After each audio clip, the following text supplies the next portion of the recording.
Oke, Assalamualaikum warahmatullahi wabarakatuh. Di video kali ini saya ingin memberikan sedikit masukan ya, terutama beberapa kesalahan tentang penulisan proposal ya. Atau kalau bisa dibilang tips agar tidak terlalu banyak kesalahan ketika kita menyusun proposal ini, terutama untuk kasus di TI ya, TI UMB ya.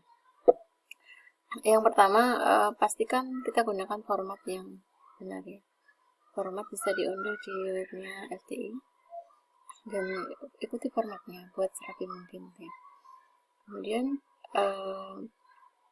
yang selanjutnya adalah pastikan judul dari skripsi kita itu sudah mengandung metode ya. Kalau di sini memang di sini sudah ada metode yang dipakai, yaitu a priori. Karena core competence dari TI itu adalah ada AI-nya gitu ya. Jadi mau nggak mau setiap judul itu memang harus ada metodenya, ada AI-nya. Dan sebetulnya yang baik itu adalah metode itu belum pernah dipakai gitu ya di FTI. Kalau pengen tahu ya, kalau pengen tahu metode apa saja yang pernah dipakai, silahkan nanti dicek aja ya di ePrint ya. Jadi bisa dicek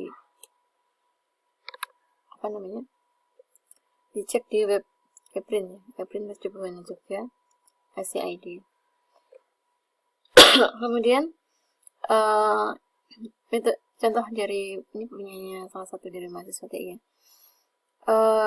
Sudah menggunakan algoritma sudah. Kemudian sebetulnya untuk tempatnya mau diimplementasikan di mana itu tidak harus dicantumkan di judul gitu ya. Jadi merek itu tidak harus dicantumkan di sini.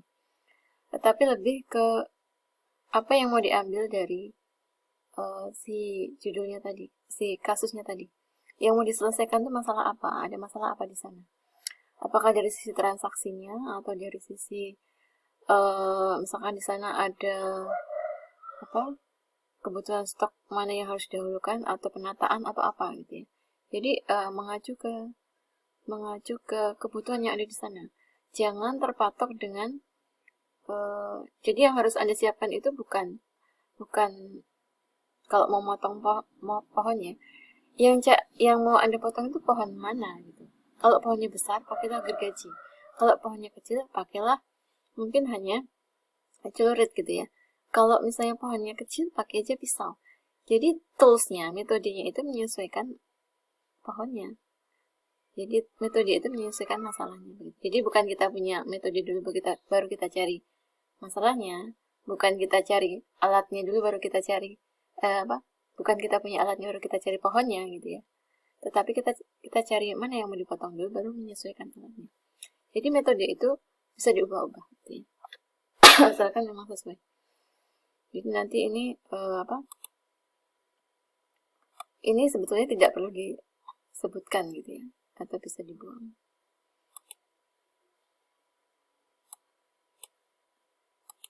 Gitu.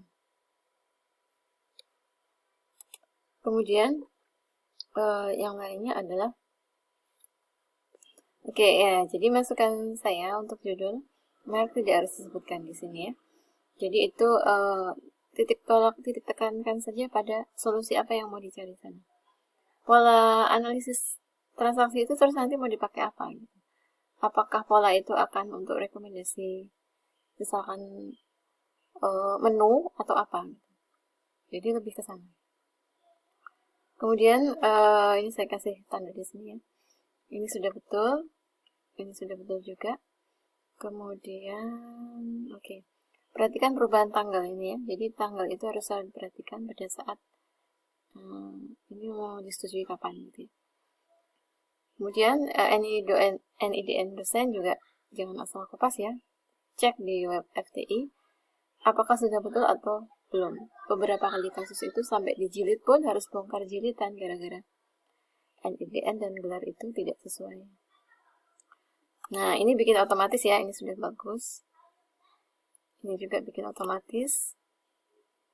Oke, daftar gambar juga sama.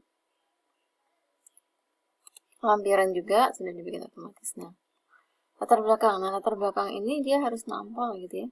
Jadi langsung saja memang tujuannya itu apa. Jadi dari masalahnya apa, kemudian kenapa harus pakai data mining gitu lah kalau kasus ini. Kemudian kenapa harus pakai solusi metode itu. Jadi harus ada masalah, ada solusi gitu ya. Ada masalah, ada solusinya. Dan ada hipotesanya kira-kira nanti solusi itu akan menghasilkan apa. Nah, kemudian untuk rumusan masalah itu kalau misalnya kita bikin 4 ya, kalau di sini ada 4 rumusan masalah. Yang pertama itu tidak perlu dicantumkan ya. Jadi yang namanya data mining ya memang kita akan mengumpulkan data gitu ya. Dan data pasti diolah. Jadi lebih kepada mungkin proses knowledge discovery-nya, kemudian desainnya seperti apa. Nah, ini ada yang kurang gitu ya. Jadi yang di sini harus tambahkan itu. Di setiap penelitian untuk skripsi itu harus ada analisis ya. Jadi harus ada analisis apakah metode yang diterapkan itu sudah baik atau belum. Nah, itu nanti bentuknya persentase. Berapa persen tingkat akurasinya. Nah, itu harus selalu ada di setiap skripsi. Itu jadi poin nomor 4. Nah, jadi nanti ditambahkan ini tingkat akurasinya itu berapa. Jadi ditambahkan untuk proses pencarian akurasinya. Nah, untuk tujuan itu harus menjawab rumusan masalah. Kalau di rumusan masalah ada 4, maka tujuannya juga harus ada 4. Tidak jadi satu seperti ini ya. 1, 2, 3, 4. Ini setiap poin 1 yang ada di rumusan masalah ini akan dijawab di poin berikutnya di tujuan nomor 1 juga. Nomor 2 di rumusan masalah dijawab di nomor 2 tujuan juga. Kemudian untuk tinjauan pustaka. Nah, tinjauan pustaka ini memang kita mencari sumber di jurnal ya, utamakan jurnal atau buku atau paper yang punya ISBN atau ISSN untuk buku ya. Atau yang lebih bagus lagi adalah jurnal internasional yang bahasa Inggris dari IEEE atau yang misalkan dia berstandar internasional, itu lebih bagus lagi gitu ya. Nah, kita ambil yang memang ada kedekatan ya, kedekatan dengan tugas akhir kita, skripsi kita. Apakah dari sisi judul, sisi metode, atau dari sisi mungkin kasusnya. Yang paling bisa kita ambil itu metode biasanya. Jadi titik poin di S1 itu adalah menerapkan metode pada sebuah kasus dan bisa menganalisa metode itu. Sebetulnya itu titik poinnya. Nah, jadi sini bahasanya jangan sejarah ya, karena ini bukan ilmu sejarah. Jadi Anda ambil penelitian-penelitian terbaru ya. Maksimal banget 5 tahun terakhir.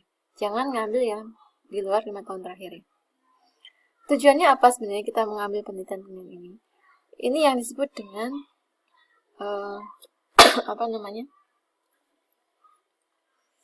mendudukkan penelitian kita itu pada posisi mana.